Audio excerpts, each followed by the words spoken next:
ఇంట్లో ఏదైనా అప్పాలు చేసుకొని చాలా రోజులు అవుతుంది. ఈ రోజు నేనైతే మునుబ్బులు చేస్తున్నా అండి. చెల్లెలు ఉంది కదా, హెల్ప్ చేస్తుందని చెప్పి చేస్తున్నాను.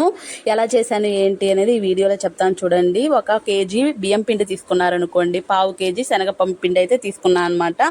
అందులో మనం ఎంత తినగలగమో అంత కారము, ఉప్పు, వాము, జీలకర్ర వేసాను. వేసి కొంచెం వేడి నూనె వేసి కలిపితే కరకరలాడుతాయి.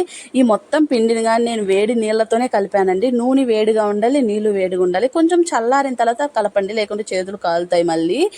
ఇంకొచ్చేసి అలా కలపడం వల్ల కరకరలాడతాయి అన్నమాట మునుబ్బులు. చేతైన వాళ్ళు చన్నీళ్ళతో కలిపి చేసినా కానీ వస్తాయిలేండి.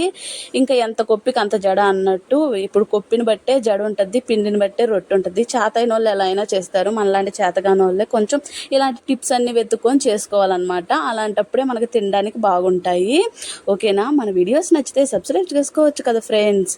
ఇది చూడండి, పిండి అయితే లాస్ట్కి ఇలా అయితే మెత్తగా కలిపి పక్కన పెట్టాను. ఎలా వచ్చాయి ఏంటి అనేది నెక్స్ట్ వీడియోలో అయితే